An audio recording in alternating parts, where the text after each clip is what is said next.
আল্লাহু আকবার, আল্লাহু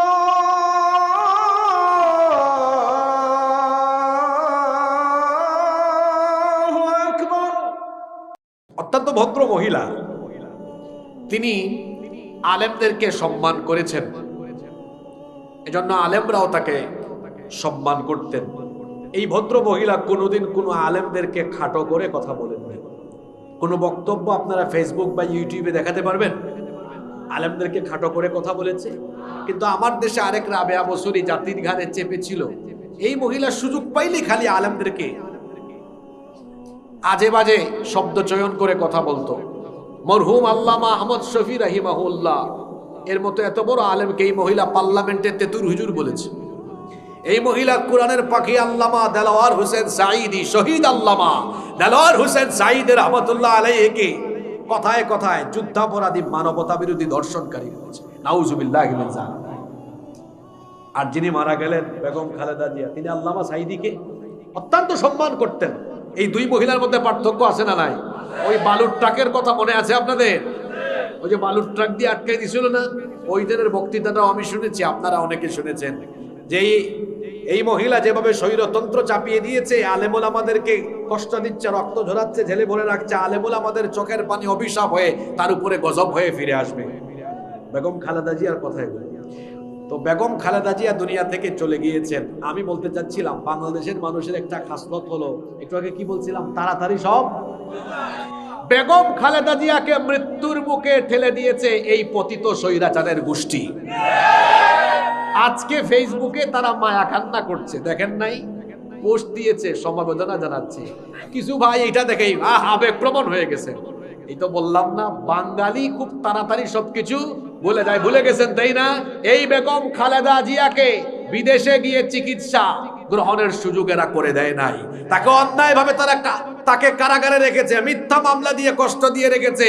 বরং এরাই তাকে জেলখানায় বছরের পর বছর কষ্ট দিয়ে এরা তাকে মৃত্যু মুখে ঠেলে দিয়েছে। আপনাদের সমস্যা হলো আপনারা ভুলে যান সব। বাঙালির এটা একটা কমন খাসলত, তাড়াতাড়ি ভুলে যায় সব। কি করে এত তাড়াতাড়ি ভুলে গেলেন সব? এত তাড়াতাড়ি সব ভুলে যায়েন না। আজকে ওরা আবার ফেসবুকে মায়া কান্না করছে, আপনারা দেখছেন কিনা? অনেকে আবার এটা দেখে একদম তেলতেলা হয়ে গেছে গো। সব ভুলে যান আপনারা। বেগম খালেদা জিয়ার জন্য দোয়া করছি। মানুষ হিসাবে অনেকেরই আমাদের ভুল ত্রুটি থাকে, থাকে না? থাকে। আমরা দোয়া করছি আল্লাহ তার ভুল ত্রুটিগুলো মাফ করে দেন। আল্লাহ তার ভুল ত্রুটি মাফ করে দিয়ে আল্লাহ তার ভালো আমলগুলো কবুল করেন। ভুল ত্রুটি মাফ করে আল্লাহ তাকে জান্নাত দিয়ে দেন। আমি 2 নাম্বার পয়েন্ট বলছিলাম ন্যায় বিচার। তো ন্যায় বিচার থাকলে কি বেগম খালেদা জিয়া এই অবস্থা হতো? ন্যায় বিচার থাকলে কি আল্লামা সাঈদীর এই পরিস্থিতি হতো? ন্যায় বিচার থাকলে কি ওসমান হাদিকে চিনেন আপনারা? আহারে, চিনে মানে কি, মরেও ছেলেটা মরে নাই, এখনো অমর হয়ে আছে আমাদের। সুবহানাল্লাহ পড়ে। আল্লাহর পথে যারা জীবন দিল, তাদেরকে মৃত বলো না। ন্যায়ের পথে যারা শহীদ হলো, তাদেরকে মৃত বলো না। অন্যায় আর মিথ্যার সাথে আপোষ করেনি তারা কোনো মতে। লাল তাজা খুন ঢেলে দিয়ে গেছে এই নগরীর বহু রাজপথে। মৃত্যু তাদের কাছে নয় তো মৃত্যু আরেক নাম নবজীবনের। হে খোদা, মৃত্যুর এই বাসনা, হে খোদা, মৃত্যুর এই কামনা দাও অন্তরে সব মুমিনের। তাদেরকে মৃত বলো না। শহীদরা মরে না, এরা মরেও অমর হয়ে থাকে। এরা মরেও মানুষের হৃদয়ে বেঁচে থাকে, ঠিক না বেঠিক? রব্বুল আলামিন মানুষের জীবনকে হেদায়েতের পথে পরিচালনার জন্য সত্য, সঠিক, নির্ভুল এবং জান্নাতি পথে পরিচালনা করার জন্য এই কোরআন নাজিল করেছেন। আর এটি এমন এক কিতাব, আমাদের জীবন পরিচালনার যত রকম নীতি দরকার, আমাদের নিজেদের ব্যক্তিগত জীবনের সকল নীতিমালা, পারিবারিক নীতিমালা, সামাজিক নীতিমালা, পরিবার নীতি, সমাজ নীতি, অর্থনীতি, রাষ্ট্রনীতি, পন্থীনীতি, সন্ধিনীতি, আন্তর্জাতিক নীতি, মানুষের জীবন পরিচালনার যতগুলো দিক এবং বিভাগের জন্য যত রকমের নীতিমালা দরকার, সকল দিক এবং বিভাগের সকল নীতিমালার মূল নীতিসমূহ এই কোরআনের ভেতরে যিনি ঢুকিয়ে দিয়েছেন, গলার আওয়াজ বড় করে বলেন তিনি কে? এজন্য রব্বুল আলামিন কোরআনুল কারীমের 16 নম্বর সূরা সূরাতুন নাহলের 89 নম্বর আয়াতের শেষাংশে বলছেন, ওয়ানাজ্জালনা আলাইকাল কিতাবা তিবয়ানান লিকুল্লি শাইইন ওয়া হুদান ওয়া রাহমাতান ওয়া বুশরা লিল মুসলিমিন। আর আমি আপনার কাছে এমন এক কিতাব নাজিল করেছি যার ভেতরে তিবয়ানান লিকুল্লি শাই, সব কিছু আমি সন্নিবেশিত করেছি। মানুষের জীবন পরিচালনার জন্য যা যা প্রয়োজন, যা যা দরকার, সব এই কোরআনের ভেতরে আছে না নাই? আস্তে বলবেন না, জোরে বলেন আছে না নাই?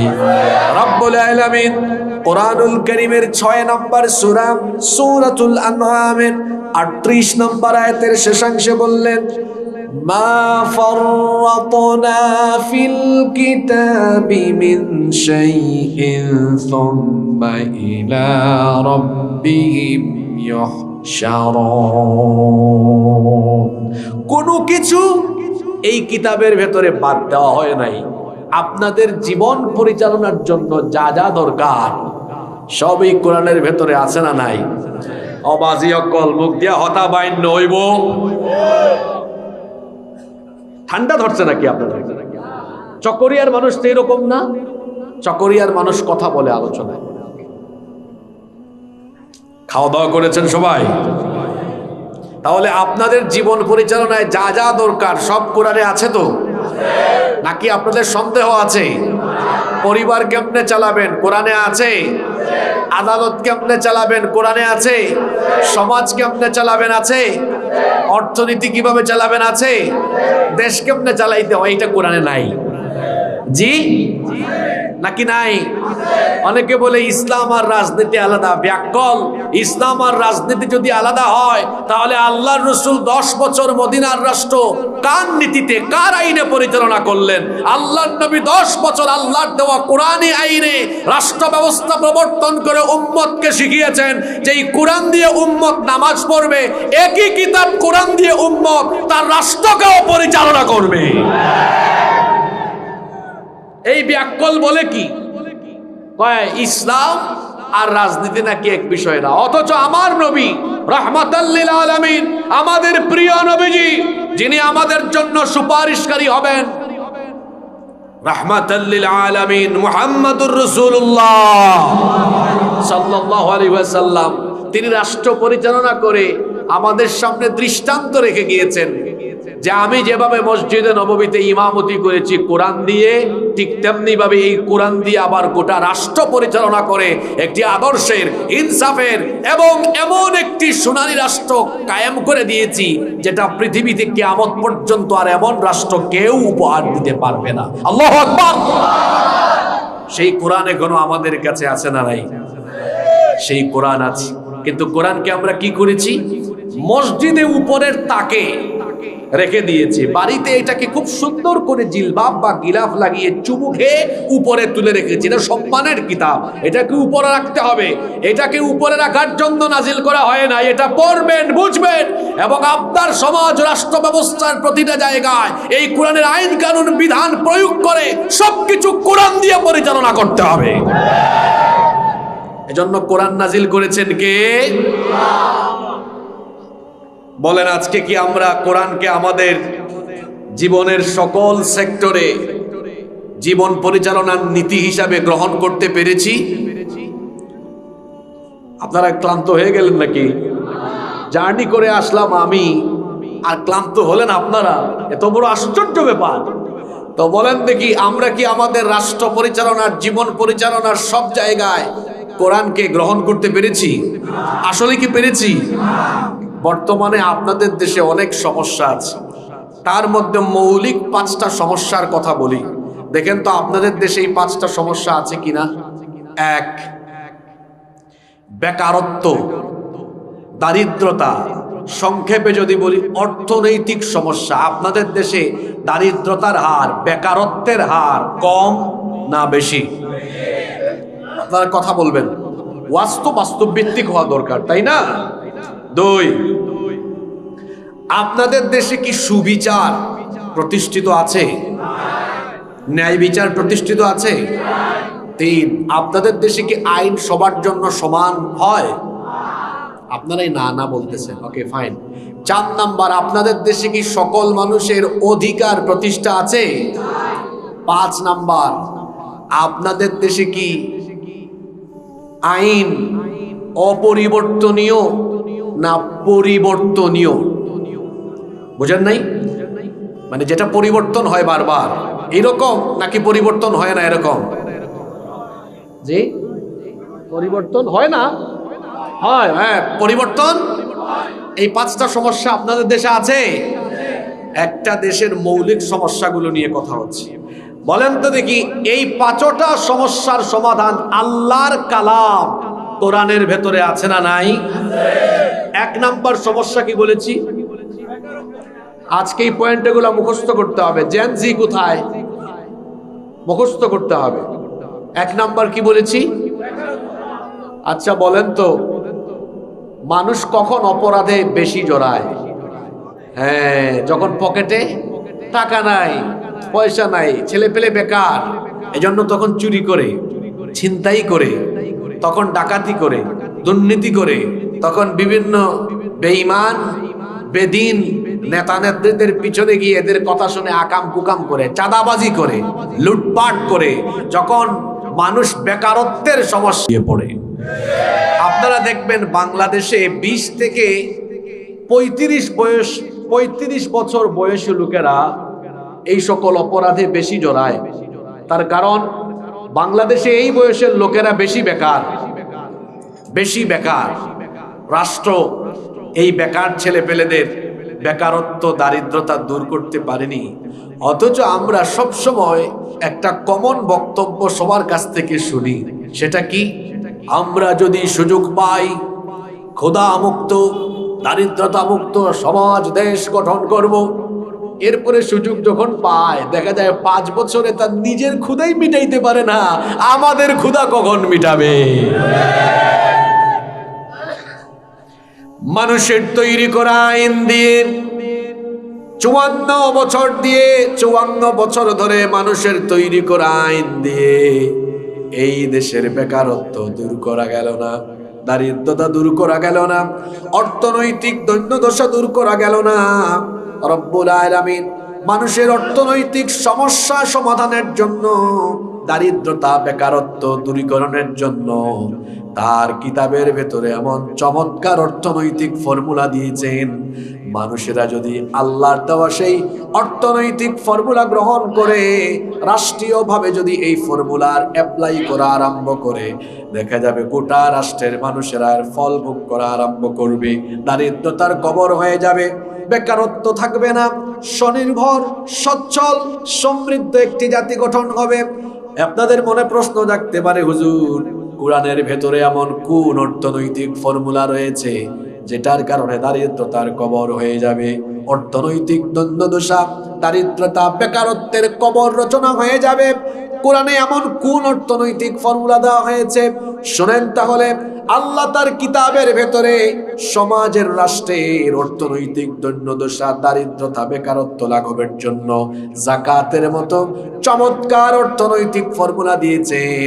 এই অর্থনৈতিক ফর্মুলাটা যদি রাষ্ট্রীয়ভাবে অ্যাপ্লাই করা যায়, সমাজের ভেতরে কোনো রকমের দারিদ্রতা থাকবে না।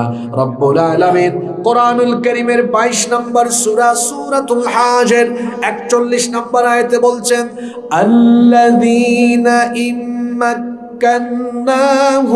ফিল আরদি আকামুস সালাতা ওয়া আতাউয যাকাতা ওয়া আমারু বিল মা'রুফি ওয়া নাহাউ আনিল মুনকার ওয়ালিল্লাহি আকিবাতুল উমুর। আর মুমিনদেরকে আমি যদি রাষ্ট্র পরিচালনার দায়িত্ব দেই, 1 নম্বরে তারা সালাত কায়েম করবে, অতঃপর এবং তারা যাকাত আদায় করবে। এখানে যাকাত আদায়ের বিষয়টিকে রাষ্ট্র ব্যবস্থার সাথে সম্পৃক্ত করা হয়েছে। আমার কথা কি আপনারা শুনছেন? আজকের পুরা বক্তব্য মনে রাখতে না পারলেও এই কথাগুলো নিয়ে বাড়ি যান, সব সমস্যার সমাধান হবে ইনশাআল্লাহ। মনোযোগ আছে আপনাদের? আল্লাহ তাআলা এখানে যাকাতকে রাষ্ট্র ব্যবস্থার সাথে সম্পৃক্ত করে দিয়েছেন। কেন? কারণ যাকাত যতদিন না রাষ্ট্র ব্যবস্থার সাথে সম্পৃক্ত হবে, অর্থাৎ কালেকশন আর ডিস্ট্রিবিউশন, আদায় আর বন্টন যতদিন না রাষ্ট্র করবে, ততদিন পর্যন্ত মানুষ বহুবিধ ফায়দা পাবে না এবং বেকারত্ব দূর হবে না। আপনাদের দেশে শতকরা 98% মানুষের যাকাত আদায় হয় না। তারা যাকাতের নামে শাড়ি লুঙ্গি কিনে গরিবদের মধ্যে শাড়ি লুঙ্গি বিতরণ করে গরিবের সাথে তামাশা করে। কেউ বা আবার যাকাতের নামে 2, 4, 500 টাকা ছিটিয়ে ছিটিয়ে দিয়ে গরিব মানুষের সাথে তামাশা করে। এরা আসলে যাকাতের সিগনিফিকেন্স বা তাৎপর্য এখনো বুঝে নাই। যাকাত এর বিধান দেওয়া হয়েছে যাতে করে সমাজের দারিদ্রতা, অভাবী, অসহায়, গরিব যারা আছে তাদের দারিদ্রতা দূর হয়ে যায়। আমরা যাকে যাকাত দিব সেজন্য আগামী বছর আর যাকাত না খায়। আপনাদেরকে বোঝানোর জন্য আমি 2টা উদাহরণ দেই। আমার দিকে তাকান, মনোযোগ আছে সবার? এই খুঁটাখালিতে যাকাত তো সবার উপর ফরজ হয় না, তাই না? যাদের কাছে নেশাব পরিমাণ মাল আছে। আমরা একটা কাজ করলাম যে এই এলাকার নাম নয়াপাড়া, তাই না?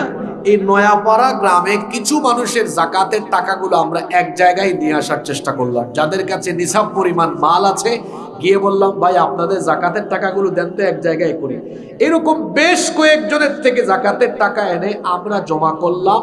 এর পরিমাণ হলো মনে করেন 2 লক্ষ টাকা। কথা বুঝে থাকলে বলেন, কয় লক্ষ টাকা? আমরা যদি চাই এই 2 লক্ষ টাকা 500 করে বিতরণ করলে সর্বমোট 400 জন মানুষের মধ্যে তা বিতরণ করতে পারবো। কিন্তু আপনারা বলেন তো, এই 2 লক্ষ টাকা জন প্রতি 500 করে 400 জন মানুষকে দিলে এরা কি ধনী হয়ে যাবে? এক বেলা খাবে, পরের বেলা আবার ওই আগের অবস্থায় থাকবে। কিন্তু আমরা যদি এই পদ্ধতি বাদ দিয়ে আমরা যদি এই 2 লক্ষ টাকা এভাবে বন্টন করি, খুঁটাখালির একজন বিধবা বোনকে ডেকে এনে বললাম, বোন আপনার পরিবার চলে না, একটা সেলাই মেশিন কিনে দিলাম, এটা দিয়ে কাজ করে খান। এই বোনের পরিবার চলার মতো ব্যবস্থা হবে কি হবে না? আরেকজন ভাইয়ের পরিবার চলে না, অসচ্ছল, আমরা ওনাকে ডেকে এনে বললাম, আপনাদের এলাকায় কি ভ্যান আছে না অটোরিকশা আছে? একটা অটোরিকশা কিনে দিলাম, ভাই ধরো। এই অটোরিকশাটা কিনে দেওয়ার ফলে তার পরিবারটা চলার মতো পরিস্থিতি হবে কি হবে না? আরেকজন ভাই অল্প কিছু পয়সা জমিয়েছে, আর সামান্য টাকা পাইলে একটা হাঁসের খামার, মুরগির খামার বা ছোটখাটো কোনো ব্যবসা করতে পারবে, তাকেও দিলাম। এখন আমরা যদি এইভাবে 2 লক্ষ টাকা কুটির শিল্প বা ছোটখাটো ব্যবসা বাণিজ্য বা কর্মসংস্থান সৃষ্টির উদ্দেশ্যে 2 লক্ষ টাকা বেশি না 3-4 জন মানুষকে বিতরণ করে দেই, আপনারা বলেন তো এই 3-4 জন মানুষ কি আগামী বছর আর যাকাত খাওয়ার উপযুক্ত থাকবে? এদের পরিবার চলার মতো অবস্থা হবে কি হবে না? এখন আমার দিকে তাকান, বাজি অক্কল। এটা তো উদাহরণ দিলাম খুঁটাখালি দিয়ে। এখন যদি বিষয়টা এমন হয় যে আমাদের বাংলাদেশের মানুষ আল্লাহর কোরআনের আইনকে সাদরে গ্রহণ করে নিয়েছে, আল্লাহ যেন এই ব্যবস্থাটা করে দেন, বলেন আমিন। তাহলে দেশের মধ্যে নতুন একটা মন্ত্রণালয় হবে, সেটার নাম যাকাত মন্ত্রণালয়। এই যাকাত মন্ত্রণালয়ের অধীনে দেশের 90% মুসলমানদের সম্পদের হিসাব এই মন্ত্রণালয়ের অধীনে থাকবে। যাদের কাছে নিসাব পরিমাণ মাল আছে, বছর শেষে তাদের মোবাইলে একটা টেক্সট মেসেজ আসবে, জনাব আবুল কালাম সাহেব, আপনার তো নিসাব পরিমাণ মাল আছে, এই বছর আপনার যাকাত আসছে 13,253 টাকা। মেসেজ আসলো। এইভাবে যাদের উপর জাকাত ফরজ মেসেজ আসলো, বলা হলো আপনার নিকটস্থ খুঁটাখালী বা চকরিয়া পৌরসভায় অবস্থিত অমুক অফিসে বা অমুক জায়গায় এটা নিয়ে জমা করেন। এখন দেখা গেল সারা দেশের মুসলমান যাদের উপর জাকাত ফরজ, তাদের জাকাতের টাকাগুলো জমা হচ্ছে গিয়ে কয় জায়গায়? জোরে বলেন, কয় জায়গায়? এটা সরকারি কোষাগারে চলে যাচ্ছে, এক জায়গায় একটা তহবিলে গিয়ে জমা হচ্ছে। এখন যখন সারা দেশ থেকে রাষ্ট্র এটা কালেকশন করবে, অ্যামাউন্ট তখন ছোট হবে না, অনেক বড় হবে। এটা কয়েক হাজার কোটিতে গিয়ে দাঁড়াবে। কিন্তু হিসাব বোঝানোর জন্য একটা ছোট্ট পরিমাণ আপনাদেরকে বলি। মনে করেন এই বছর সরকার সারা দেশ থেকে জাকাতের টাকা উত্তোলন করলো, যার পরিমাণ মাত্র 140,000 কোটি টাকা। আমার এই চট্টগ্রাম কক্সবাজারের মানুষ যে পরিমাণ ধনী, এটাই 2 জেলা দিয়ে কাভার হয়ে যাবে। কিন্তু বোঝানোর জন্য আমি ছোট একটা অ্যামাউন্ট বললাম, 140,000 কোটি টাকা। এখন 140,000 কোটি টাকা রাষ্ট্র উত্তোলন করলো কি বাবদ? হ্যাঁ বলেন, কি বাবদ? জাকাত বাবদ। এবার সরকার কি করলো?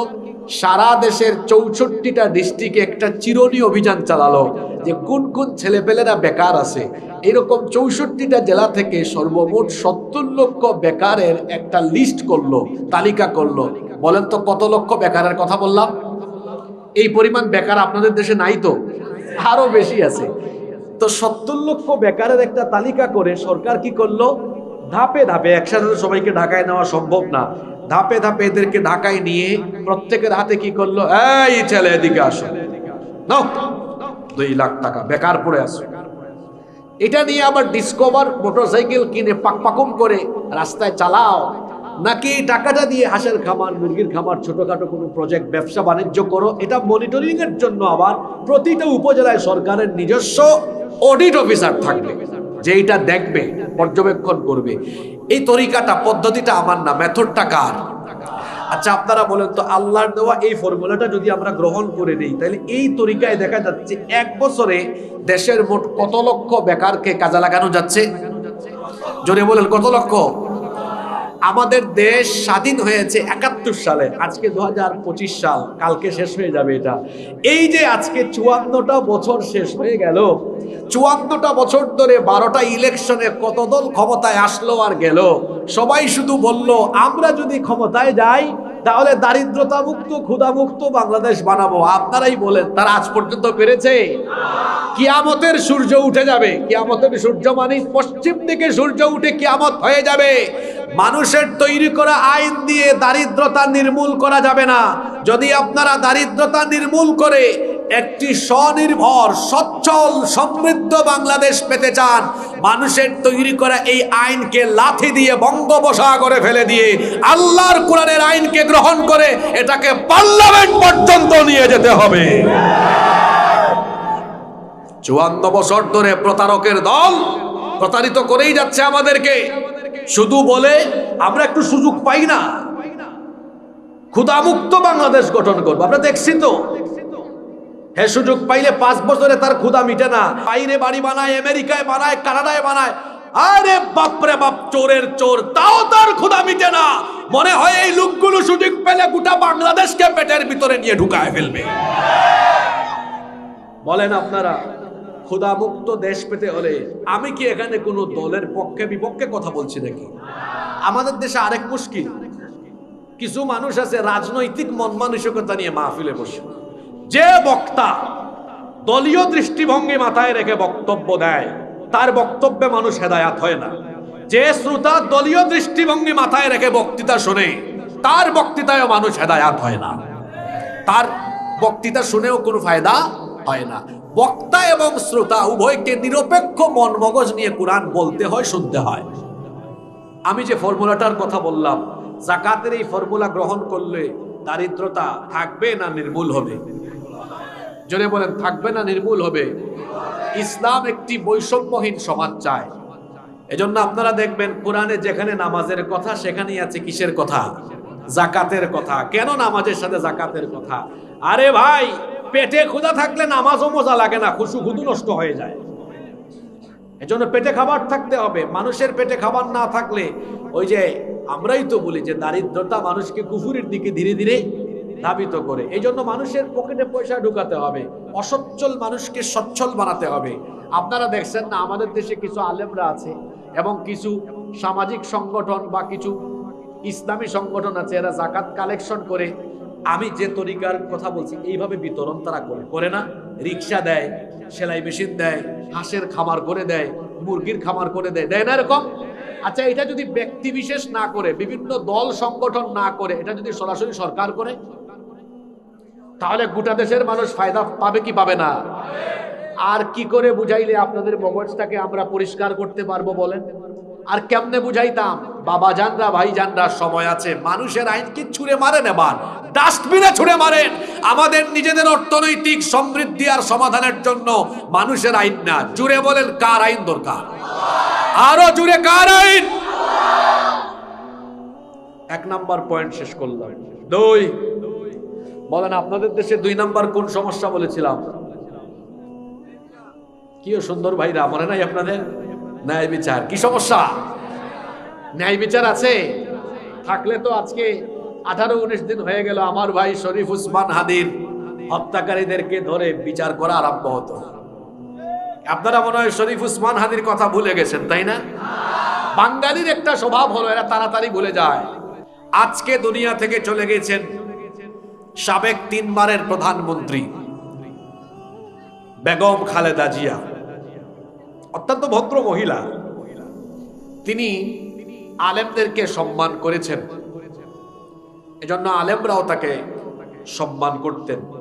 এই ভদ্র মহিলা কোনোদিন কোনো আলেমদেরকে খাটো করে কথা বলেননি। কোনো বক্তব্য আপনারা ফেসবুক বা ইউটিউবে দেখাতে পারবেন আলেমদেরকে খাটো করে কথা বলেছে?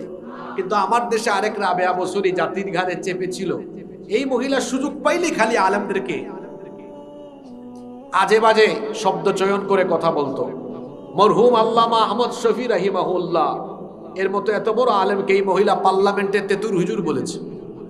এই মহিলা কোরআনের পাখি আল্লামা দেলোয়ার হোসেন সাঈদী, শহীদ আল্লামা দেলোয়ার হোসেন সাঈদ রহমাতুল্লাহ আলাইহিকে কথায় কথায় যুদ্ধাপরাধী, মানবতা বিরোধী, ধর্ষণকারী বলেছে। নাউজুবিল্লাহি মিন যালিক। আর যিনি মারা গেলেন বেগম খালেদা জিয়া, তিনি আল্লামা সাঈদীকে অত্যন্ত সম্মান করতেন। এই 2 মহিলার মধ্যে পার্থক্য আছে না নাই? ওই বালুর ট্রাকের কথা মনে আছে আপনাদের? ওই যে বালুর ট্রাক দিয়ে আটকে দিছিল না, ওই দিনের বক্তৃতাটাও আমি শুনেছি, আপনারা অনেকে শুনেছেন।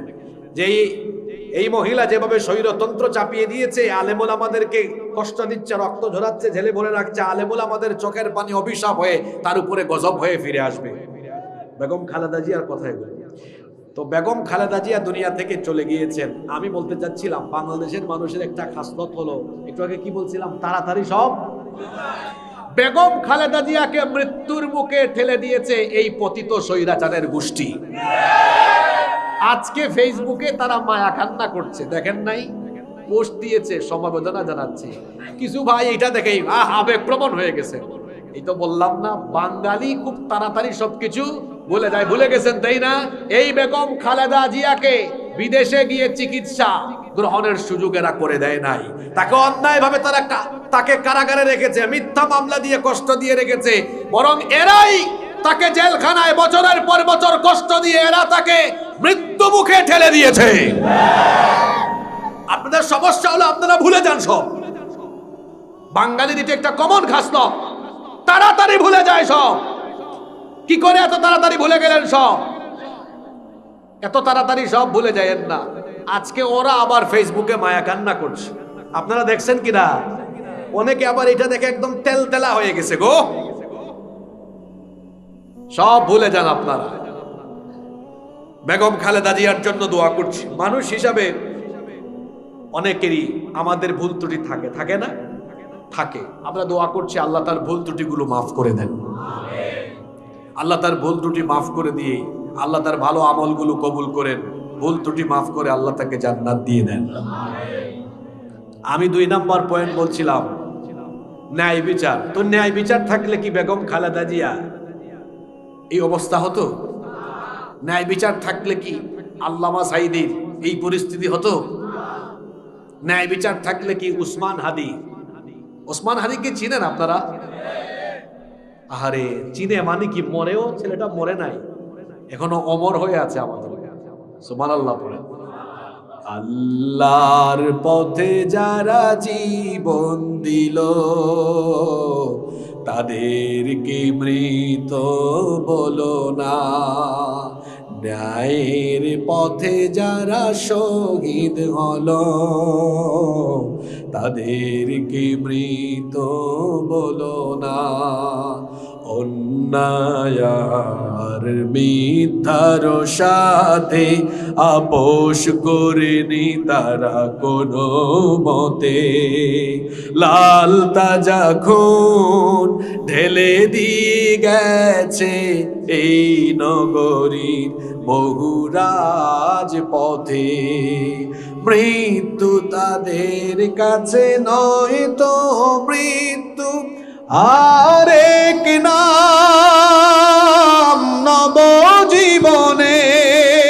হে খোদা মৃত্যুর এই বাসনা, হে খোদা মৃত্যুর এই কামনা, দাও অন্তরে সব মুমিনের, তাদেরকে মৃত বলো না। শহীদরা মরে না, এরা মরেও অমর হয়ে থাকে, এরা মরেও মানুষের হৃদয়ে বেঁচে থাকে। ঠিক না বেঠিক? ন্যায় বিচার থাকলে আপনাদের দেশে বহু ধর্ষিতা বোন আছে, এদের কবরে ঘাস উঠেছে, ধর্ষকের আজ পর্যন্ত বিচার হয় নাই। আপনারা ঘুমাই গেছেন নাকি? আসিয়ার কথা মনে হয় ভুলে গেছেন, তাই না? বাড়ি কোথায় মেয়েটা? মাগুরায়। মনে পড়ছে? ওই যে পদ্মার ওই পারের মেয়েটা। আপনাদের দেশের আদালতে আল্লাহর আইন না মানুষের আইন? আপনাদের দেশের আদালতে আল্লাহর আইন না মানুষের আইন? এইভাবে বীর পুরুষের মতো কথা বলবো, এটা বীর চট্টলা না, বীর পুরুষের মতো কথা বলবো। আমার বোন আসিয়াকে এক পরিবারের 3 নর অপিশাচ ধর্ষণ করলো। আমার বোন 5-6 দিন হাসপাতালে থেকে খুব কষ্টের সাথে দুনিয়া থেকে চলে গেল। দাফন হয়েছে, কবরে ঘাস উঠেছে। আজ পর্যন্ত তার ধর্ষণকারীরা বেঁচে আছে না নাই? কথা বলেন না কেন? আপনাদের দেশের আদালতে কার আইন, আল্লাহর না মানুষের? যে সমাজে এই রকম আইন থাকে, যে আইন থাকলে পরে ধর্ষিতা কবরে গিয়ে কবরে ঘাস উঠে আর ধর্ষক বেঁচে থাকে, সেই সমাজের সেই আইনের মুখে আমি জুতা নিক্ষেপ করি।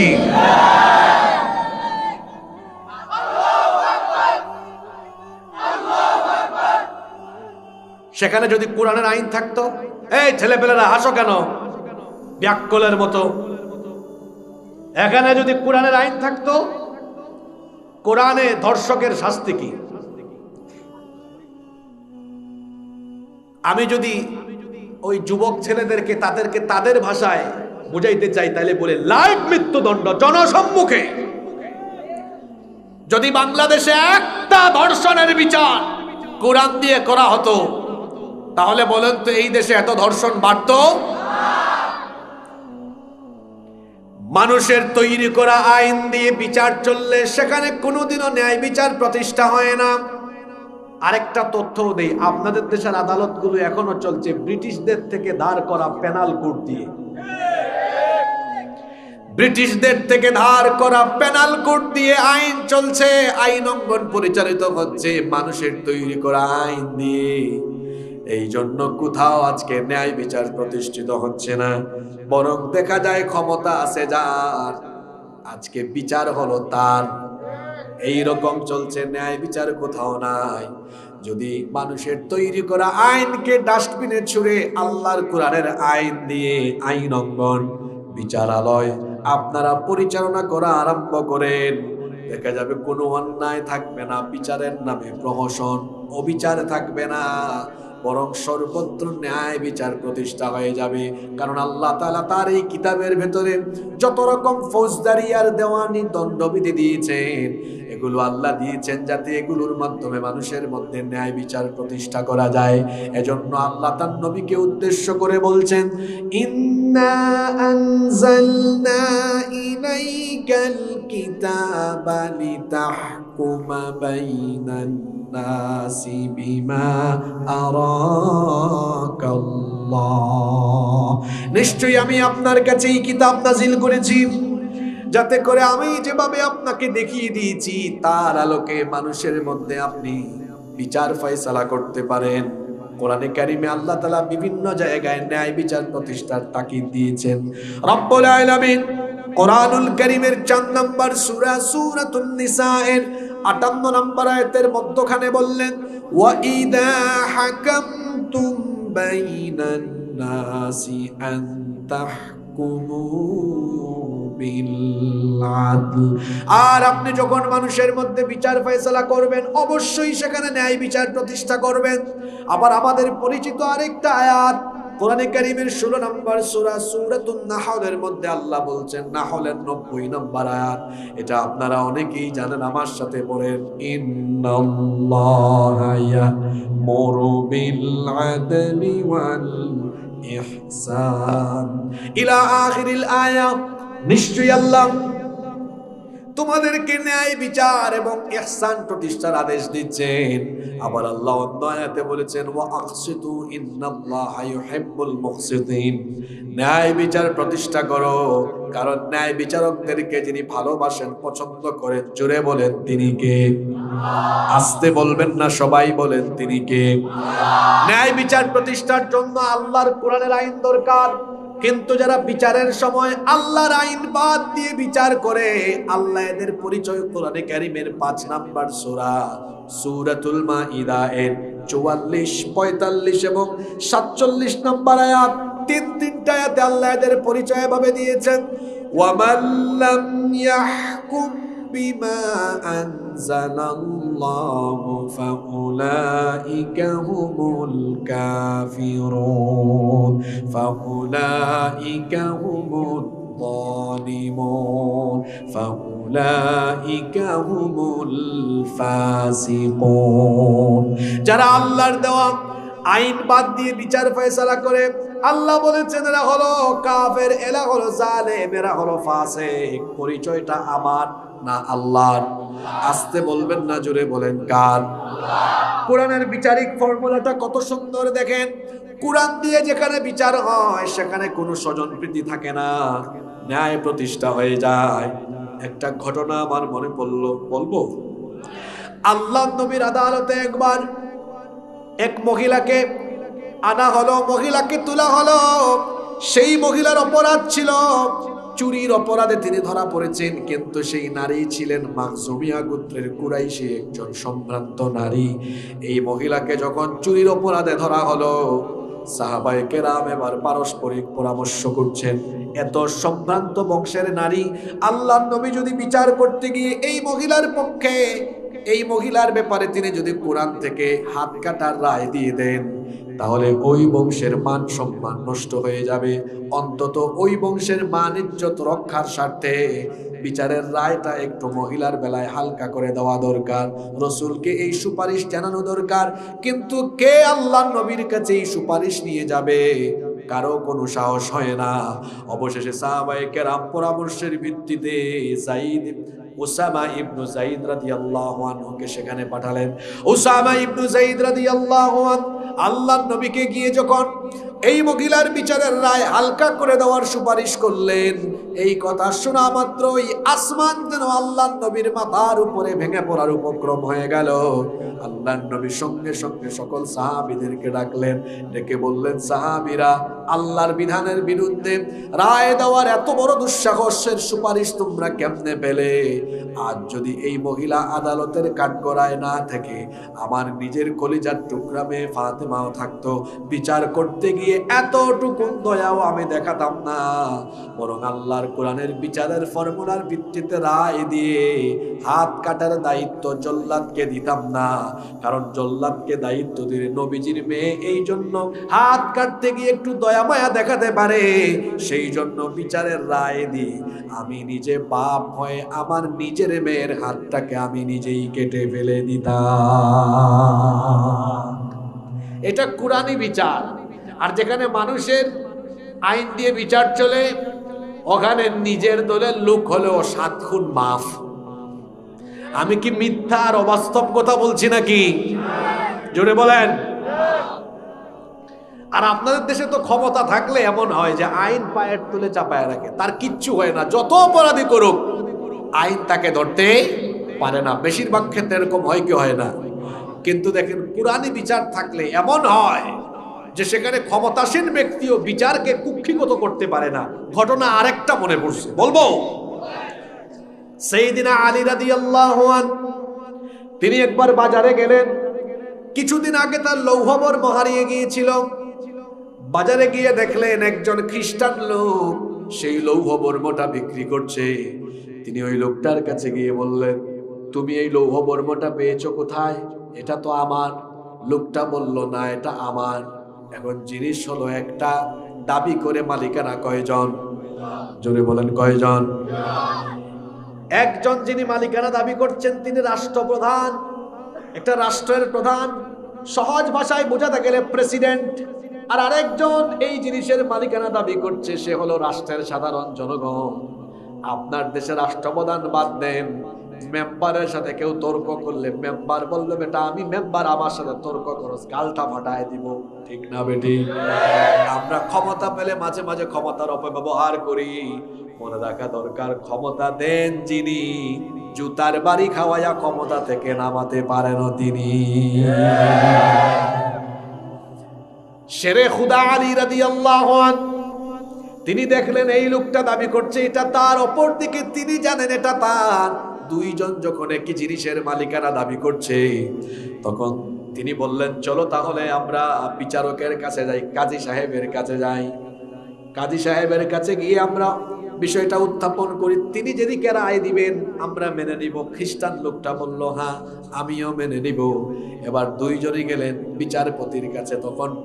তখন প্রধান বিচারপতি ছিলেন কাজী শুরাই রাদিয়াল্লাহু আনহু, প্রধান বিচারপতি তিনি।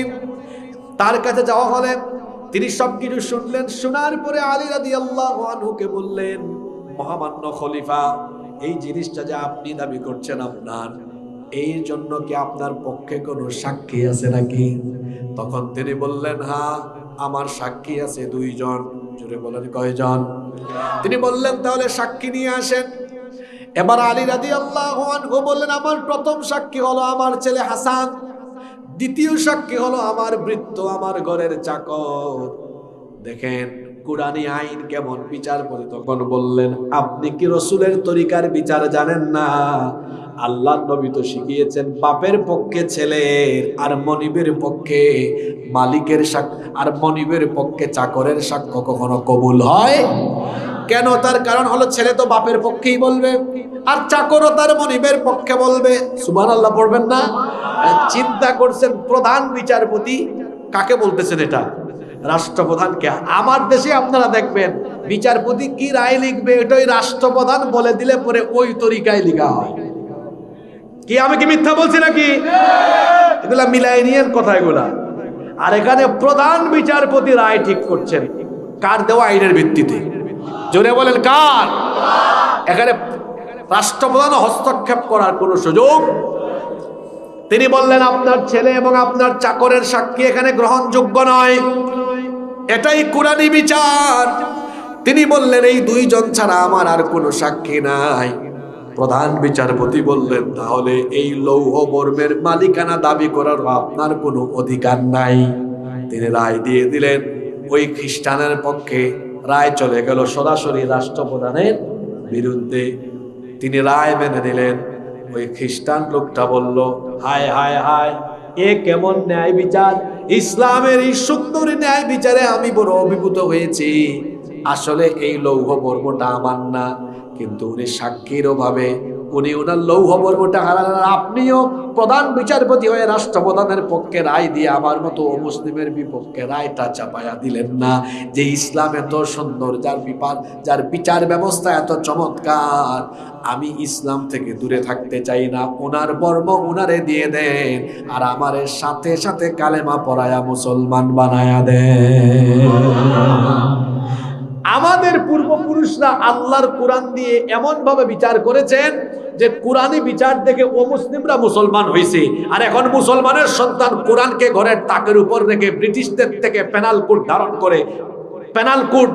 ধার করে নিয়ে তারপরে আইনকে, বিচার ব্যবস্থাকে কুক্ষিগত করে বিচারের নামে অবিচার করে বলে অমুসলিমরাও আমাদেরকে দেখলে থুতু নিক্ষেপ করে। বলেন দেখি, আপনাদের দেশে ন্যায় বিচার প্রতিষ্ঠার জন্য আল্লাহর আইন উত্তম না মানুষের আইন উত্তম? যারা কথা বলে না তারা কি মনে করে কার আইন উত্তম? আল্লাহর আইন। 3, সমতা। একটা রাষ্ট্র তার নাগরিক তখনই সুখী সমৃদ্ধ ভাবে নিরাপদে থাকতে পারে যখন সেখানে সমতা নিশ্চিত হয়। আপনাদের দেশে কি সমতা আছে? আপনারা পাসপোর্ট অফিসে যাইয়েন, অনেকে তো মাঝে মাঝে যান, যারা গিয়েছেন একটু আমাকে রেসপন্স করেন তো। পাসপোর্ট অফিসে মামু খালু ছাড়া গেলে, উপরের ফোন না থাকলে সকালে গিয়ে সন্ধ্যা পর্যন্ত লাইন ধরতে হয়। কখনো কখনো 2-3 বার 4-5 বার যাওয়া লাগে। আর কেউ কেউ গেলে লাইনও নাই, কিছুই নাই, যাওয়া মাত্রই কাম হয়। আছে না নাই? পার্থক্য কি?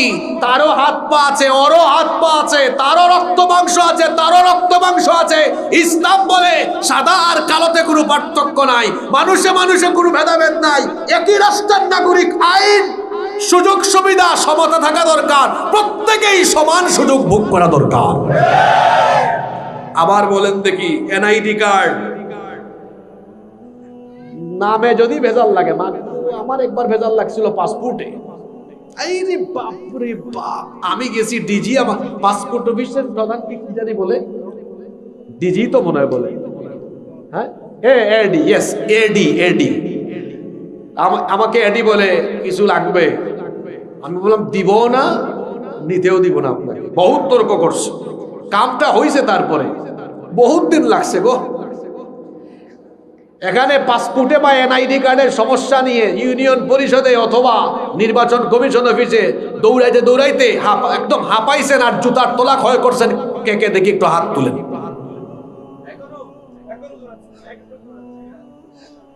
হাত নামান। কারো 1 বছরেও হয় না, কারো বন্ধের দিনেও হয়। আমি কোনো ব্যক্তির পক্ষে বিপক্ষে বলছি না, অবশ্যই আমিও মনে করি 1 ঘন্টায় হওয়া দরকার এবং ছুটির দিনে হওয়া দরকার, আমি তার পক্ষে। কেন? এখন ডিজিটাল যুগ, অনলাইনে সব সমাধান হবে। আমি অনলাইনে অ্যাপ্লিকেশন করব, সেটা অনলাইনেই আবার রিভিউ করে আমার এটা ঠিক করে দিবে, আমি তার পক্ষে। কিন্তু আমি যে জিনিসটার বিপক্ষে সেটা হলো এই আমলাদের কর্মকাণ্ডে আমি বড় বিরক্ত। যেই আমলারা আমাদের ট্যাক্সের পয়সায় বেতন খায়, এই আমলারা কারো কাজ করে 1 ঘন্টায়, কারো কাজ করে 1 বছরে। ঠিক না ঠিক? কিছুদিন আগে জনাব তারেক রহমানের এনআইডি কার্ড একদিনে হয়েছে, আমি এতে খুশি। তিনি মজলুম, দেশের বাইরে ছিলেন, এসেছেন, হয়েছে, আমরা খুশি না বেজার? কিন্তু আমরা চাই তারটা যেভাবে হলো এভাবে সবারটাও হইতে হবে। এখন আপনি বলবেন আমার দেশে কিছু ছেঁচড়া আছে, কই হুজুর কুশের সাথে কি মিলেনি? বেটা ব্যাকল, উনি যেমন সব মানুষও তেমন। উনি দেশের নাগরিক, এজন্য তো উনারটার উপরে ভিআইপি নাগরিক লেখা না, লেখা আছে জাতীয় পরিচয় পত্র। আপনারটার উপরেও লেখা আছে জাতীয়। আপনারা ভুল বুঝবেন না যে হুজুর মনে হয় এই জ্বালায় ভুগতেছে যে তারেক রহমান সাহেব কেন একদিনে পাইল, তা আপনি ভুল বুঝছেন আমাকে। তারেক রহমান সাহেব একদিনে কেন পাবেন? আমি বলবো উনি 1 ঘন্টায় পেতে হবে। এটা ডিজিটাল যুগ, আবেদন করবেন, পেয়ে যাবেন। আমি আমলাতান্ত্রিক জটিলতার কথা বলছি। আমি বলছি এই যে আমলারা কাউরে ঘুরায় আর কাউরে দেয়, শুধু তারেক রহমান সাহেব না, আরো অনেককে দেখবেন তাড়াতাড়ি দেয়, আবার অনেককে ঘুরায়। বিশেষ করে আরে আমার বাবা জানরা, অনেক বয়স্ক মানুষ বা গ্রামে গঞ্জের অনেক মানুষ আছেন দেখবেন, একটু সহজ সরল টাইপসের মানুষ আছেন না, এদেরকে এরা বেশি ঘুরায়। এটা পাসপোর্ট অফিস বলেন, আর এটাকে কি বলে, নির্বাচন অফিস বলেন, আবার আরো কিছু অফিস আছে যেমন ভূমি অফিস, মানে সরকারি আরো কিছু দপ্তর আছে না, ভূমি অফিস, ইউনিয়ন অফিস, ওই যে উপজেলা অফিস, সচিবালয়, বিভিন্ন জায়গায় আমলাতান্ত্রিক জটিলতা আছে। আমলারা ফাইল এখান থেকে ওইখানে দেয় না, কই স্পিড বানি দেয়। তো আমরা বলবো রাষ্ট্রের নাগরিকরা সবাই সমান সুবিধা ভোগ করা দরকার, ঠিক না বেঠিক? আমি 3-4 দিন আগে এই কথাটা যখন বলেছিলাম, বিএনপির ভাইরা বড় বেজার হয়েছে। তারা ভাবছে যে হুজুর মনে হয় তারেক রহমান সাহেবকে হিংসা করবে। বললাম কি আর বুঝলো কি? তারেক রহমান সাহেব যেভাবে একদিনে পাবেন, ঠিক তেমনি রাষ্ট্রের প্রত্যেকটা নাগরিক এভাবে একদিনে পাইতে হবে। পাইতে হবে না? পাইতে হবে। কারণ রাষ্ট্রের নাগরিক হিসাবে নাগরিক সুবিধা সমান হওয়া দরকার। নাগরিক সুবিধা এক জিনিস, প্রটোকল আরেক জিনিস। আপনাকে বুঝতে হবে, যেমন দেশের সব মানুষ গুরুত্বপূর্ণ না, প্রটোকলের দিক বিবেচনা করবে। কেউ আছেন ফেমাস, পরিচিত, তো তিনি তো স্বাভাবিক চলাফেরা করতে পারেন না, তার উপর হামলা হতে পারে। প্রটোকল এক জিনিস, নাগরিক সুবিধা আরেক জিনিস। নাগরিক সুবিধা থাকতে হবে সমান। তিনি একটা দলের প্রধান হিসাবে নাগরিক, তিনি প্রটোকল পাবেন। সরকারের কাছ থেকে প্রটোকল দাবি করতেই পারেন, কারণ তিনি একটা দলের প্রধান, গুরুত্বপূর্ণ ব্যক্তি। প্রটোকল পাওয়া এক জিনিস, আর নাগরিক সুবিধার কথা বলছি। নাগরিক সুবিধা বলতে আমি এটা বোঝাচ্ছি, সাব রেজিস্ট্রি অফিসে গিয়ে, পাসপোর্ট অফিসে গিয়ে, ভূমি অফিসে গিয়ে, সরকারি দপ্তরে গিয়ে কেউ 1 ঘন্টায় কাম হয় আর কেউ 1 বছরেও কাম হয় না। এটা কি ইনসাফ? কথা বলেন না কেন আপনারা? কথা বলি আপনাদের পক্ষে, আপনারাই কথা বলেন। আমারে 4-5 দিন আগে একজন বলে, হুজুর জাহান্নামের ওয়াজ করেন। আমি বললাম, আপনার 4-5 জাহান্নাম হয়ে আছে, এই জাহান্নাম আগে ঠিক করেন। এখন বলবেন, হুজুর এইটাকে জাহান্নাম বললেন কেন? আরে ভাই, বহু মানুষের এমন আছে এইসব জটিলতার কারণে তার বহু কাজ আটকে আছে। তাহলে বলেন দেখি, মানুষের তৈরি করা আইন থাকার ফলে কি সমতা আছে? পুরুষ মানুষের মতো বলেন আছে? কোরআনী আইনের সমতা আছে না নাই? ঘটনা আরেকটা মনে করছি, বলবো। এমন এক ব্যক্তির নাম বলবো, আহারে, যার নাম শুনলে বিধর্মী শাসকরা একটু নড়াচড়া বসতো, কেঁপে উঠতো। মদিনার মহিলারা বাচ্চারা কান্না করলে বলতো, এই খবর আছে অমুক আসতেছে। বলেন তো, অনুমান করে নামটা কি? হ্যাঁ, বুঝে ফেলছেন, নামটা কি? অর্ধ দুনিয়ার শাসনকর্তা। আল্লাহু আকবার।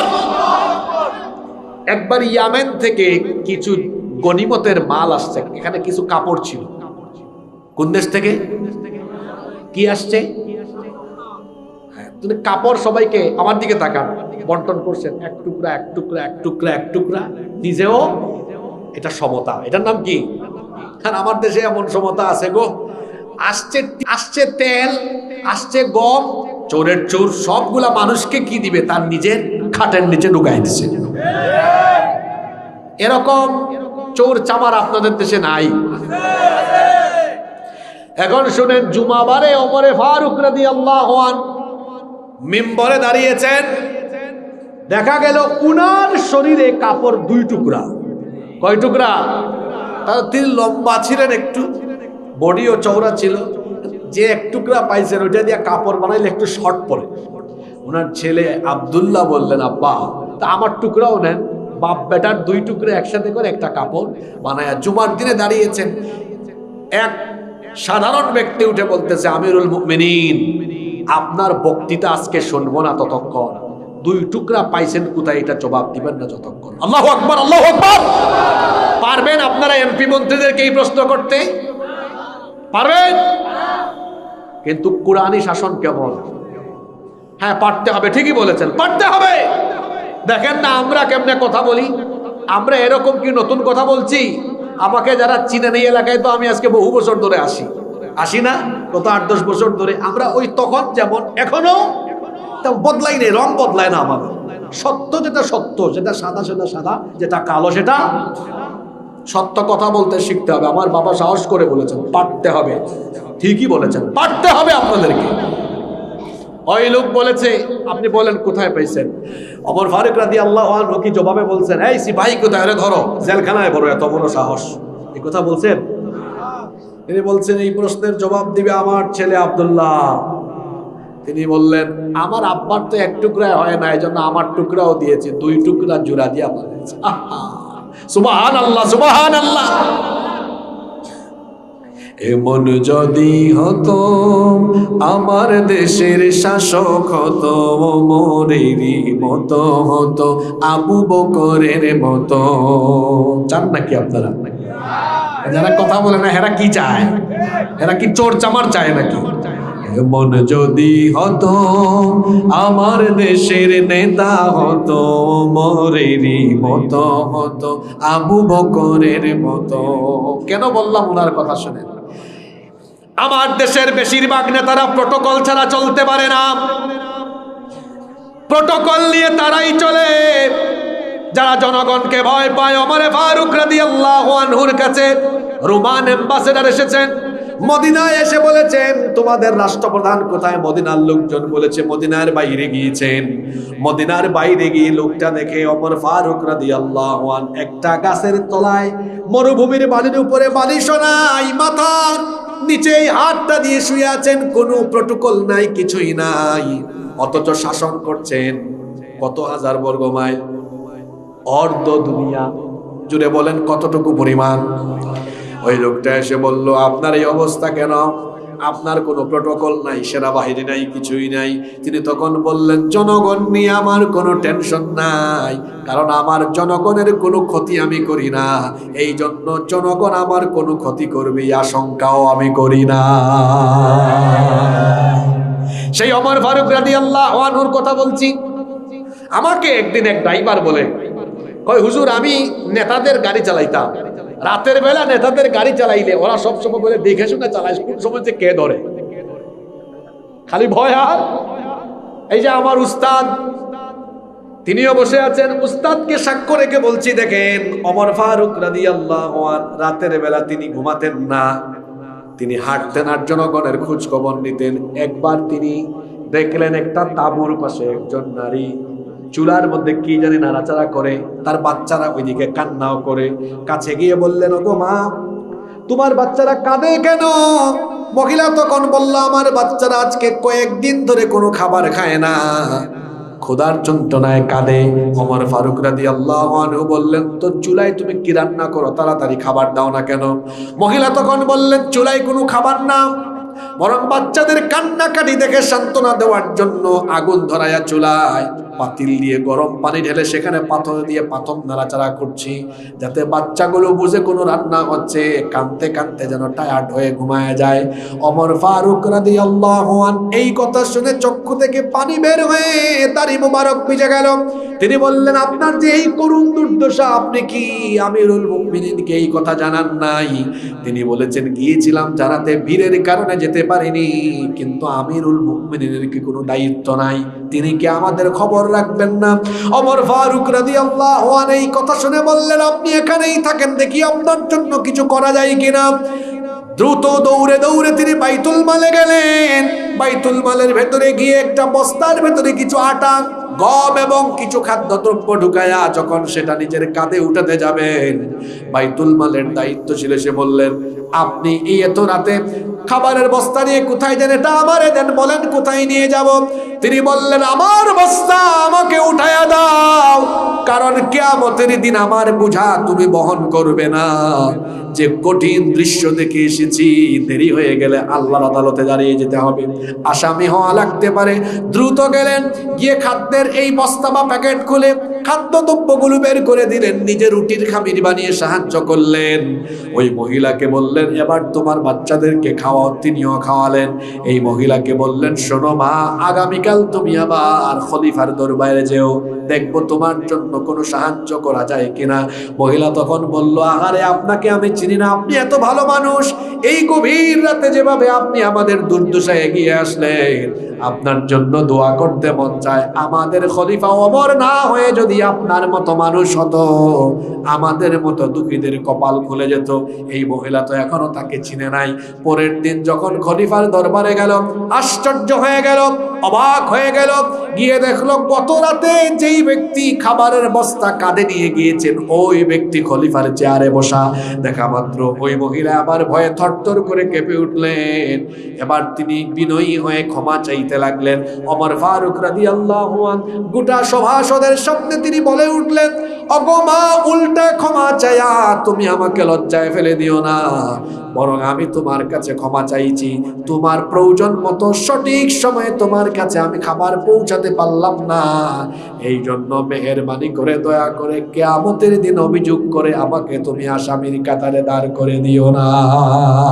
এমন যদি হতো আমাদের নেতা হতো ওমরেরই মতো হতো, আবু বকরের মতো, জনগণের খোঁজ খবর নিত রাত দুপুরে, ঘুরে ঘুরে দেখতো কি কেউ আছে অনাহারে। আমার দেশের মা বোনেরা লাঞ্ছিতা হতো না, আমার দেশের কৃষক শ্রমিক বঞ্চিত হতো না, ধনী গরিব ভালোবাসার জীবন ফিরে পেত যদি আমাদের নেতা হতো ওমরেরই মতো হতো, আবু বকরের মতো। আল্লাহ যেন বানিয়ে দেন, বলেন আমিন। সমতা, সমতা এটা যদি চান, যেটাকে আমরা বলি ইকুইটি, এটা যদি চান ইকুয়াল, সমান সমান সুযোগ সুবিধা, তাহলে আল্লাহর আইন উত্তম না মানুষের আইন উত্তম? কষ্ট হচ্ছে নাকি আপনাদের? 6-7 মিনিট থাকা যাবে না আরো? হ্যাঁ, ক্লান্ত হয়ে গেছেন? বেশ, আমরা 12টার আগেই শেষ করবো ইনশাআল্লাহ। 4 নম্বরটা মনে আছে নাকি কারো? মৌলিক না, মানবাধিকার। আপনাদের দেশে কি মানবাধিকার আছে নাকি? মানবাধিকারের কথা এরা শুধু মুখে মুখেই বলে, কিন্তু মানবাধিকার কোথাও নাই। ইসলাম হচ্ছে মানবাধিকারের দিন। এই জন্য আল্লাহ যখন আদম আলাইহিস সালামকে বানান, তখন ফেরেশতারা আপত্তি তুলেছিল মানবাধিকারের ব্যাপারে, আল্লাহর হকের ব্যাপারে নয়, বান্দার হকের ব্যাপারে। যখন আল্লাহ বললেন ইন্নী জাইলুন ফিল আরদি খলিফা, আমি দুনিয়ায় খলিফা পাঠাবো, ফেরেশতারা বলল আতাজালু ফিহা মান ইউফসিদু ফিহা ওয়া ইয়াসফিকুদ দিমা, আপনি কি এমন কাউকে পাঠাবেন যারা গিয়ে রক্তপাত ঘটাবে, বিশৃঙ্খলা ঘটাবে? ফেরেশতারা আদম বানানোর ব্যাপারে আপত্তি তুলেছিল, মানবাধিকার ক্ষুণ্ণ হয় কিনা এই আশঙ্কায়। ইসলাম হলো এমন এক দিন, যেই দিনের ভেতরে মানবাধিকারের সম্মান এত বেশি, একজন মানুষের জীবনের মূল্য এত বেশি। আল্লাহর নবী বলেছেন একজন মানুষের জীবনের মূল্য কাবা শরীফের চাইতেও বেশি। সুবহানাল্লাহ পড়বেন না? একজন মানুষকে যে অন্যায় ভাবে হত্যা করে, আল্লাহ বলেছেন ফাকা আন্নামা কাতালান নাসা জামিআ, সে যেন সারা দুনিয়ার মানুষকে হত্যা করে। আবার যে একজন মানুষের জীবন বাঁচায়, ফাকা আন্নামা আহইয়ান নাসা জামিআ, সে যেন সারা দুনিয়ার মানুষের জীবন বাঁচায়। আবার হাদিস শরীফে এসেছে, আল্লাহর নবী বলেছেন কিয়ামতের দিন সর্বপ্রথম মানবাধিকার বিষয়ে সবার আগে রক্তপাতের হিসাব চাওয়া হবে। মানবাধিকারের এত বেশি সম্মান, এত এই আমাদের দিনের ভেতরে মানবাধিকারের এত বেশি গুরুত্ব, মানবাধিকারের বিষয়টিকে সবচেয়ে বেশি গুরুত্ব দেওয়া হয়েছে। আজকে দেখবেন আপনারা গোটা পৃথিবীতে মানবাধিকার ভুলুণ্ঠিত হচ্ছে। যেখানে যেখানে মানুষের আইন, সেখানেই দেখবেন মানবাধিকার ভুলুণ্ঠিত হচ্ছে। মানবাধিকারের কোনো বালাই নাই, কিন্তু আল্লাহর আইন যদি প্রতিষ্ঠা হয়, আল্লাহর আইন যদি থাকে, সকল মানুষ তার অধিকার ফিরে পাবে। কারণ আল্লাহর এই আইন হলো মানুষের জন্য। কোরআন আল্লাহ মুসলমানদের জন্য নাজিল করেন নাই। আবারও বলছি, কোরআন আল্লাহ মুসলমানদের জন্য নাজিল করেন নাই। আবারও বলছি, কোরআন আল্লাহ মুসলমানদের জন্য নাজিল করেন নাই। কোরআন আল্লাহ মানুষের জন্য নাজিল করেছেন। হাদা বায়ানুল লিন্নাস, এটা মানুষের জন্য সুস্পষ্ট বর্ণনা, এটা মানুষের জন্য এসেছে। এটা সাম্প্রদায়িক না, এটা সার্বজনীন কিতাব। ঠিক না বে ঠিক? এই জন্য এই কোরআন যদি আমরা গ্রহণ করে নিই, সকল মানুষ তার অধিকার পাবে। হিন্দু পাবে, বৌদ্ধ পাবে, খ্রিস্টান পাবে। কোরআনে কি হিন্দু, বৌদ্ধ, খ্রিস্টান ও মুসলিমের উপর হামলা, নির্যাতন, নিপীড়ন করার কোনো উৎসাহ উদ্দীপনা দেওয়া হয়েছে নাকি? বরং বলা হয়েছে খবরদার অন্য ধর্মের কোনো উপাস্যকে গালি দিও না, তাদের জায়গা জমি দখল করো না। আল্লাহর নবী যখন কোথাও কোনো বাহিনী পাঠাতেন বলে দিতেন নারীদেরকে হামলা করো না, শিশুদেরকে হামলা করো না, বয়স্কদেরকে হামলা করো না, উপাসনালয়ে হামলা চালিও না। তাহলে যেই দিন ইসলাম এবং যেই কিতাবের ভেতরে এমন সুন্দর দীক্ষা আছে, সেই ইসলাম যদি কায়েম হয়, কোরআনের আইন যদি প্রতিষ্ঠা হয়, তাহলে অমুসলিমরা অন্যান্য ধর্মের লোকেরা অধিকার পাবে কি পাবে না? তাদের বাড়ি ঘর, তাদের জায়গা জমি, তাদের উপাসনালয় কোনো কিছু অরক্ষিত থাকবে না। কারণ মায়ের কোলে শিশু যেমন নিরাপদ, তেমনি কুরআনী হুকুমাতের ভিতরে মুসলমানদের কাছে অমুসলিমরাও তেমন নিরাপদ। সুতরাং কোরআন প্রতিষ্ঠা হলে হিন্দু, বৌদ্ধ, খ্রিস্টান কারো কোনো ক্ষতি নাই, সবাই তার অধিকার পাবে। এই দেশে কি আমরা কখনো হিন্দু, বৌদ্ধ, খ্রিস্টান, অমুসলিমদের বাড়িঘর দখল করেছি? আপনারা ভবিষ্যতে করবেন নাকি? এই শিক্ষা কি ইসলাম দেয়? এটা কি কোরআন আমাদেরকে শেখায়? না। আমরা প্রয়োজনে আমাদের অমুসলিম ভাই বোনদের কোথাও নিরাপত্তার ঘাটতি হলে নিরাপত্তা প্রদান করব। এটাই হলো ইসলামের শিক্ষা, কোরআনের শিক্ষা। ঠিক না বেঠে? 5 এবং সর্বশেষ কথা বলছি। আচ্ছা বলেন তো, যে 4টা পয়েন্ট এতক্ষণ ধরে বললাম, এগুলো বাস্তবিক না অবাস্তবিক? 5 নাম্বার, এটা বড় সংক্ষিপ্ত পয়েন্ট। যেখানে পরিবর্তনীয় আইন থাকে, এটা দিয়ে মানুষের উন্নয়ন হয় না, এটা দিয়ে যারা পরিবর্তন করে ওদের উন্নয়ন হয়। আপনাদের দেশে কিন্তু আগামী ফেব্রুয়ারি মাসে ইলেকশন হবে। এটা কয় নাম্বার ইলেকশন? কত নাম্বার? 13 নাম্বার, ত্রয়োদশ। তার মানে এ পর্যন্ত হয়েছে কয়টা? 12টা ইলেকশন হয়ে 12 বার দল গঠন করে এই পর্যন্ত 71 থেকে 25 পর্যন্ত আপনাদের দেশের সংবিধান সংশোধন হয়েছে কয়বার? 17 বার। কয়বার? তার মানে যারা যখনই আসছে তারাই একবার করে না, কেউ কেউ আবার একাধিকবার হার। আপনারা বুঝতেছেন আমার কথা? ইলেকশন হয়েছে কয়টা? আর দেশের সংবিধান যেটা দিয়ে রাষ্ট্র পরিচালনা হয়, ওইটা পরিবর্তন হয়েছে কয়বার? 17 বার। তাইলে 12 বারে 12 বার হয় নাই, কয়বার হয়েছে? আরো 5 বার বেশি। তার মানে কেউ কেউ একাধিকবার, 2 বার 3 বারও করছে। আচ্ছা আপনারা বলেন তো, আপনাদের কমন সেন্স কি বলে? যে যখন আইন পরিবর্তন করে সে কি আগে জনগণের কথা ভাবে না নিজের কথা ভাবে? বুদ্ধিমান মানুষ আপনারা। আগে কার কথা ভাবে? আমার চেয়ার 41 সাল পর্যন্ত থাকে কিনা এটা আমি আগে দেখে তারপর সংশোধনীতে হাত দিব। কথা বুঝতেছেন? ইউনূস সাহেব গেলে সামনে যারা আসবে এরাও আবার সংশোধন করবে, ভবিষ্যৎবাণী করে যায়। আমি বাঁচলে বা মরলে এগুলা মিলাবেন আপনারা, এগুলা তো ইন্টারনেটে থাকবে কথা। ইউনূস সাহেবের পরে যে আসবে সে করবে, তারপরে যে আসবে সে করবে, তারপরে যে আসবে করবে, তারপরে যে আসবে করবে, এরা করতেই থাকবে। কারণ যে যখন সুযোগ পাবে সে তার সুবিধা মতো এগুলা পরিবর্তন করবে। এই জন্য আল্লাহ কামটা করছেন কি, মানুষের বেঁচে থাকার জন্য যেগুলো দরকার এগুলো আল্লাহ মানুষের হাতে দেন নাই, দিলে বিপদ হইত। যেমন বাতাস, পানি, আলো, বায়ু, অক্সিজেন, সূর্য, চন্দ্র, এগুলো প্রতিদিন দরকার, আসে না নাই? এগুলো আল্লাহর হাতে না মানুষের হাতে? আপনাদের হাতে দিলে আপনারা যে স্বার্থপর, আপনারা ক্ষমতা টিকানোর জন্য ইন্টারনেট বন্ধ করে দিয়া বলেন তারপরে এটা বন্ধ করে নাই, বন্ধ হয়ে গেছে। আপনাদের হাতে যদি এগুলো দেওয়া হয় আপনারা বলবেন আন্দোলন আমার বিরুদ্ধে করো, গোটা চকরিয়া আর সূর্য উঠাবো না, অন্ধকারে ফেলায় রাখবো। বৃষ্টি বন্ধ, আগুন বন্ধ, পানি বন্ধ, তোরা না খাইয়া মর। এটা করবে কি করবে না? আপনারা বলেন করবে কি করবে না? আল্লাহ এগুলো এই জন্য এই স্বার্থপর মানুষের হাতে দেন নাই, রাখছেন কার হাতে? আল্লাহর হাতে। এগুলো দিলে তো খবর ছিল। আন্দোলন করো মিয়া, সূর্য আর উঠবে না, এই অন্ধকারেই পড়ে থাকো, বিদ্যুৎ বন্ধ, সব বন্ধ। আমাকে বলেন কোরআন নাজিল হয়েছে কয় হাজার বছর আগে? ১,৫০০। বলেন কত? পরিবর্তন হয়েছে কয়বার? মুখে তালা লাগাইলেন কেন? বলেন কয়বার পরিবর্তন হয়েছে? বান নিচে ফোঁটা কয়টা? 2টা হয়েছিল কোনোদিন? তার উপরে নোক্তা কয়টা? কোনোদিন 3টা হবে? তার উপরে কয়টা? আমার দিকে তাকান। ওই যে কারি সাহেব পড়লেন কোরআন আজকে সুন্দর করে, আমরা কারি সাহেবকে বললাম আপনি খোটাখালী এলাকাটা চালান, একটা এলাকা চালাইতে হলে কিছু আইন লাগে না? উনি একটা আইন বানাইছেন, বানাইয়া 8-10 বছর চালাইছেন, পরে আপনার ওনার নামাই দিছেন, পরে আমাদের হুজুরকে বলছেন হুজুর আপনি চালান। হুজুর পরে দেখলেন যে আগের যে আইনটা বানাইছে এখানে অসঙ্গতি আছে, উনি কিছু আইন পরিবর্তন করলেন। হুজুর সম্মানের সাথে 5 বছর 10 বছর চালায়া বয়সের কারণে এরপরে আপনারা বলছেন আমার দায়িত্বটা দিচ্ছেন, আমি করলাম কি? আরে আমার চারপাশে যে পরিমাণ সোর্স আমার আছে এদেরকে সুযোগ সুবিধা দিতে হলে আইনের ব্যাপক পরিবর্তন আনা দরকার। আমি তখন বললাম সম্মানিত খুঁটাখালীবাসী, আপনাদের কল্যাণে জনকল্যাণে আমরা আবারও এখানে অ্যামেন্ডমেন্ট সংশোধনী আনতে চাই। এটা আমার মুখের কথা, আসলে আপনাদের কল্যাণ না আমার কল্যাণ।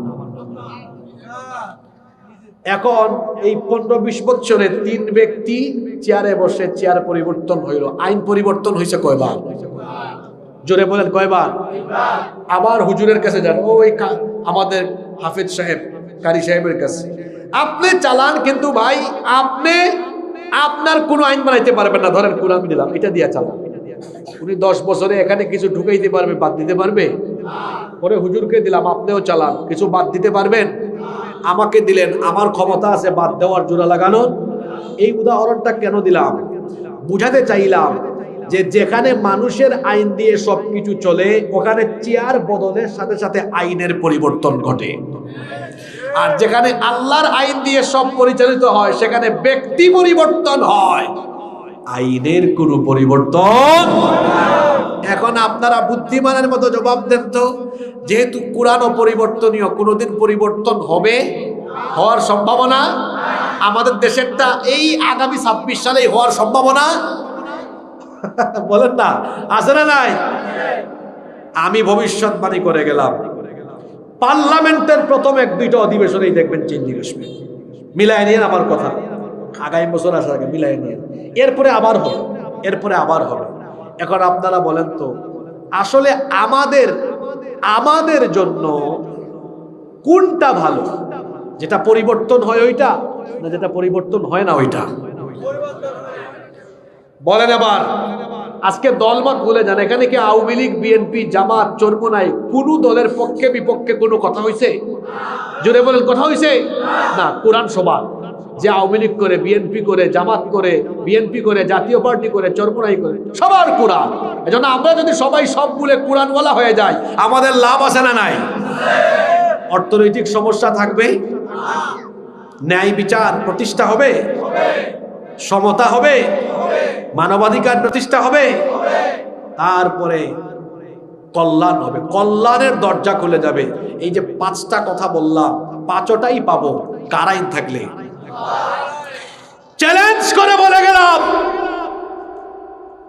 চ্যালেঞ্জ করে বলে গেলাম, আবারও বলছি, যদি আপনারা না বুঝে এভাবেই মানুষের তৈরি করা আইনে চলতে থাকেন, আপনারা নিপীড়িত হতে হতে আপনারা অধপতনের অতল তলদেশে যাবেন, কোনো সন্দেহ নাই। আপনি বলবেন হুজুর আজকে কি আপনি মৃত্যুর ওয়াজ করতে পারতেন না? আপনি কবরের ওয়াজ করতে পারতেন না? আপনি সুদের ওয়াজ, ঘুষের ওয়াজ করতে পারতেন না? আপনি এইসব কিছু বাদ দিয়ে এগুলো ওয়াজ করছেন কেন? একটা প্রশ্ন থাকতে পারে তো, আপনার থাকতে পারে না? হ্যাঁ, এটারও জবাব দিয়ে তারপরে মোনাজাত ধরব। আমি হাসিবুর রহমান, আমার মতো 1 কোটি হাসিবুর রহমান যদি সারা দেশে আরো 100 বছরে ওয়াজ করে, দেশ থেকে কি সুদ একবারে বন্ধ করে দিতে পারবে? ঘুষ বন্ধ করে দিতে পারবে? ওই যে আমলারা বলছিলাম আপনাদেরকে খালি ঘুরায়, ওয়াজ কইরা বন্ধ করে দিতে পারবে? আপনারাই বলছেন পারবে। কিন্তু আমার মতো 1 কোটি না, 151 জন লোক যখন পার্লামেন্টে ঢুকে বলবে সুদ বন্ধ, স্পিকার বলবেন হা জয়যুক্ত হয়েছে, ঘুষ বন্ধ, আমলাতান্ত্রিক জটিলতা বন্ধ, দেখা যাবে 1 কোটি ওয়াজ দিয়ে যা হয় না, 151 জনের মুখের কথায় সেটা সাথে সাথে বন্ধ হয়ে গিয়েছে। এজন্য বুঝছেন কেন এই কথাগুলো বলে গিয়েছি? সবকিছু ওয়াজ দিয়ে হয় না, কিছু জিনিস পাওয়ার দিয়ে হয়, কিছু জিনিস কি দিয়ে হয়? যদি ওয়াজ দিয়ে হইতো তাহলে আল্লাহ নবী 63 বছর খালি ওয়াজই করতেন। আল্লাহ নবীর জীবনগুলো দেখেন, আপনারা জীবনটা দেখেন, 40 বছর দাওয়াত দেন নাই কাউকে, নিরিবিলি সবার সাথে উঠা বসা চলাফেরা। 40 থেকে 53 13 বছর দাওয়াত দিয়েছেন আর সমালোচিত হয়েছেন। যেভাবে আপনারা আমাদের সমালোচনা করেন। আমরা যাওয়ার পরে বলেন হুজুরটা বেশি রাজনীতি করে ফেলছে, এইটা ওইটা বলছে। এটা নতুন না, আপনারা বলবেন আমরাও জানি। আমাদের নবীজি যখন দাওয়াত দিয়েছেন কাফেররা বলেছে মুহাম্মদ, আমরা বলি সাল্লাল্লাহু, পাগল হয়ে গিয়েছে, জাদুকর, মিথ্যাবাদী, গণক হয়ে গিয়েছেন, আউযুবিল্লাহ। আল্লাহ নবী দাওয়াত থামিয়েছেন, আমরাও থামাবো না, আমরা সত্য কথাগুলো বলবো। 13 বছর বহু ওয়াজ নসিহত করছেন, মানুষ তৈরি করছেন। দুনিয়া থেকে যাওয়ার আগের 10টা বছর রাষ্ট্র পরিচালনা করে দেখায় গেছেন। আমি শুধু জীবনে ওয়াজ করি নাই, মানুষকে জান্নাত জাহান্নাম বুঝাই নাই, নামাজ আদায় করতে হবে, ভালো মানুষ হইতে হবে, ওয়াজ নসিহত করে বুঝাই নাই। এর পাশাপাশি 10টা বছর আল্লাহর আইন দিয়ে রাষ্ট্র পরিচালনা করে উম্মতের জন্য শিক্ষা রেখে গিয়েছি, ঠিক না বেঠিক? আর আপনি আছেন হুজুর সুদ ঘুষের ওয়াজ করতে পারলাম না, আমার উস্তাদ, তার উস্তাদ, তার উস্তাদের উস্তাদ ওয়াজ করতে করতে আপনার এলাকার সুদ বন্ধ হইল না কেন? আমার উস্তাদদের উস্তাদরা ওয়াজ করতে করতে বন্ধ হইল না কেন? ওখান থেকে যখন বলা হবে মাননীয় স্পিকার এটা বন্ধ, স্পিকার বলবেন কারা কারা রাজি, 151 জন হা বলে উঠবেন, বলবেন হা জয়যুক্ত হয়েছে। 1 ঘন্টার ভিতরে সারা দেশে তখন সব সুদ বন্ধ হয়ে যাবে। বুঝছেন? কোরআন শুধু ওয়াজে দরকার না, এই মাহফিলের মঞ্চে দরকার না, ওইটাই জায়গা মতো দরকার। আপনারা চান কি চান না? কারা কারা চান না হাত তুলেন। ওই দেখেন আল্লাহর বহু কুতুব পাওয়া গেছে যারা ঘুমাই ঘুমাই ওয়াজ শুনে। কারা কারা চান আল্লাহকে হাত তুলে দেখান। মাশাআল্লাহ, আল্লাহ কবুল করেন। আমাদের সম্মানিত উস্তাদ হুজুর সভাপতি, হুজুর সভাপতির সমাপনী বক্তব্য রাখবেন। মোনাজাতের অনুমতি দিয়েছেন, তাহলে আমরা মোনাজাত করব। আমার ভাই উসমান, শহীদ উসমানের জন্য দোয়া করবেন, বেগম খালেদা জিয়ার জন্য। এই এলাকায় একজন কে মারা গেছেন, পুরুষ, ডাক্তার আফসার সাহেব, ওনার জন্য দোয়া করবো। আমার ভাইরা যারা আয়োজন করেছেন সমাজ কল্যাণ পরিষদ, তাদের জন্য দোয়া হবে, এলাকাবাসীর জন্য, সবার জন্য দোয়া হবে ইনশাআল্লাহ। আমার কথা কি আপনারা কষ্ট পাইছেন? আমি 30 সেকেন্ডে একটা কথা বলি। আপনারা বিভিন্ন দলের মানুষ মাহফিলে আসেন, আমরাও জানি। কখনো দলীয় দৃষ্টিকোণে কথা শুনবেন না, তাহলে হেদায়েত পাবেন না। আমি কি আজকে কোনো দলকে ভোট দিতে বলছি? কোন দলের নাম নিয়েছি? ওই যে বক্তৃতা রেকর্ড আছে, একটা দলের নামও নেই নাই, শুধু একবার তারেক রহমান সাহেবের নাম নিয়েছি না, ওনার পক্ষেও বলছি এটা, উনি তো এই সুযোগ সুবিধা পাবেন। আমি বলছি এই সুবিধা সবার পাওয়া দরকার।